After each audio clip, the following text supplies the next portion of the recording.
Tiger fans, it's time for another Now Hear Me Out. This one I think is a little bit less offensive and it won't rub too many people the wrong way, I don't think. But now hear me out, Seth Campbell will be a very, very heavy part of our midfield rotation by mid-season, and even more so towards the end of the season. Seth Campbell has been one that's caught the eye of a lot of onlookers for training over the last couple of weeks, especially in match sim when he's now lining up a lot more in the midfield, getting some really good midfield minutes and doing some really, really good things in there as well. Looking at his stats, he's played 21 games. He was drafted pick number 12 in the 2022 rookie draft. Now, historically, we've actually had really, really good luck with our rookie picks. We've had Marlon Pickett was a mid-season pick. He's obviously gone on to win a flag. Kane Lambert was a rookie pick. Dylan Grimes was a rookie pick. So we actually, in some weird way, have runs on the board, and these picks have typically worked out for us in some way, shape, or form. But anyway, Seth Campbell, he showed quite a bit in, I suppose, last year, putting in some good groundwork to start building some solid foundations, showing that he can be a footballer at the highest level.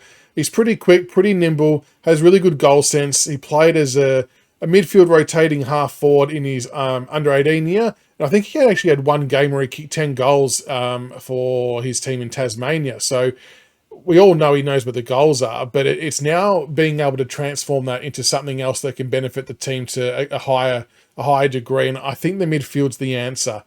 You know that from previous shows and previous videos, I've always spoken about the balance of our midfield not being quite right. I don't think anyway, when there's Prestia, Taranto, Hopper. I think as good as they all are as individual players, as a collective unit, I don't know if they work as cohesively as we need from a defense and an offense perspective for a whole range of reasons.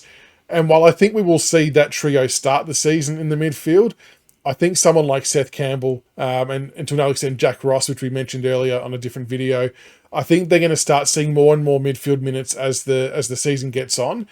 And someone like Seth Campbell, I think, can add a really good point of difference. And I think he can restore a bit of balance to our midfield. Like I said, because of that speed and agility, and I feel like he's going to have a bit of a defensive presence. If someone bursts out the pack, we know he's got the speed to try and shut him down, which I don't think we have with those other three in there. Not a bad user of the ball by foot, and he's actually very good offensively as well. So while I don't think he'll be a fully fledged starting midfielder, maybe that happens. I do think that, yeah, definitely by the mid-year point of the season, we will see Seth Campbell with a lot more chunkier midfield minutes as part of our rotation. So let us know what you think in the comments below. Are you really enjoying what you're seeing of Seth Campbell so far in pre-season? And I understand it's pre-season, it's match sim and so on, but you can only talk about it and make comment on what we see and what's presented to us. And as of right now, he is impressing a lot of people and putting his best foot forward.